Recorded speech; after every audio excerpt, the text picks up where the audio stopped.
Hey everyone, in this series we go over the character origins of Justice League characters and go into what their role will be in the anticipated Snyder Cut coming out in 2021. Today we're going into Cyborg's character origins, whose story was majorly reshot in the theatrical cut of Justice League.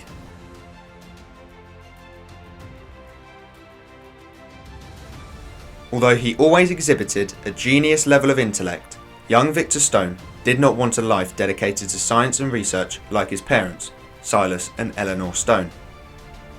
Instead, Vic dreamed of being a football player and devoted all his time to becoming a star athlete while he was still in high school.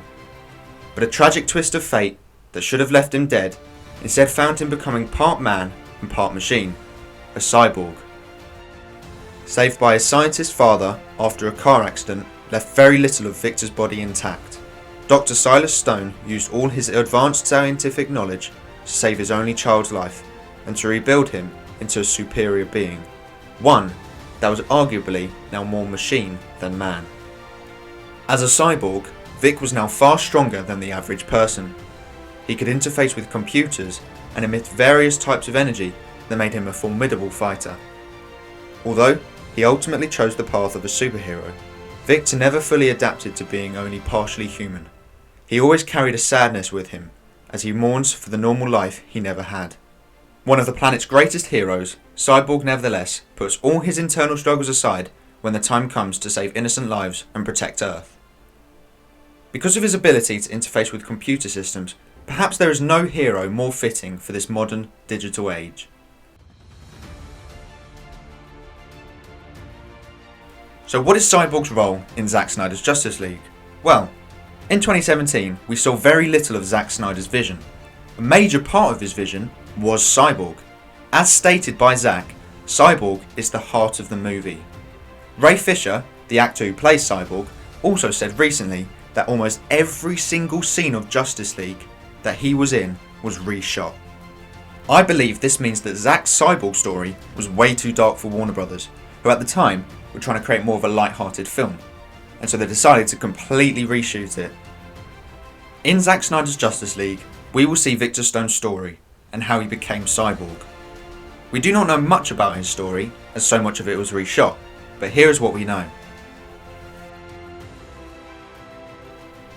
We know that it goes into Victor Stone's life before his accident, seeing him play American football with his mother watching in the crowd, whilst his father is still working in a lab. We know that we will see the accident that kills his mother and leaves Victor fighting for his life, and we'll see how severely affected Victor is by the accident. In Batman v Superman, we saw Silas Stone trying to save Victor's life, with the mother box bonding to his body. I don't know if we'll see more of this in the Snyder Cut, but what we do know is that they reshot this scene for Justice League. In the latest trailer for Zack Snyder's Justice League, we saw Cyborg looking out of a window at some kids playing football, which really makes me believe that we are going to see so much more of Victor's struggles in his new body. Speaking of the trailer, one of the most heartbreaking scenes was when we saw Silas Stone sacrifice himself in front of Victor and Steppenwolf.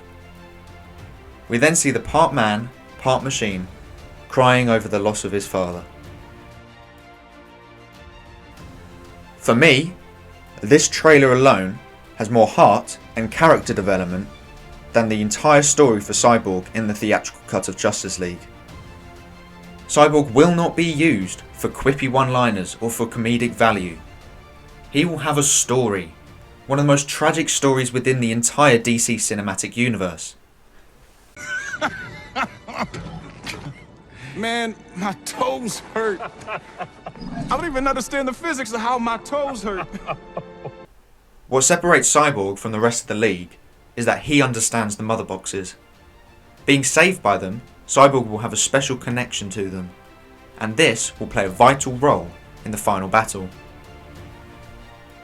As Cyborg is trying to stop the mother boxes from detonating, he is pulled into them.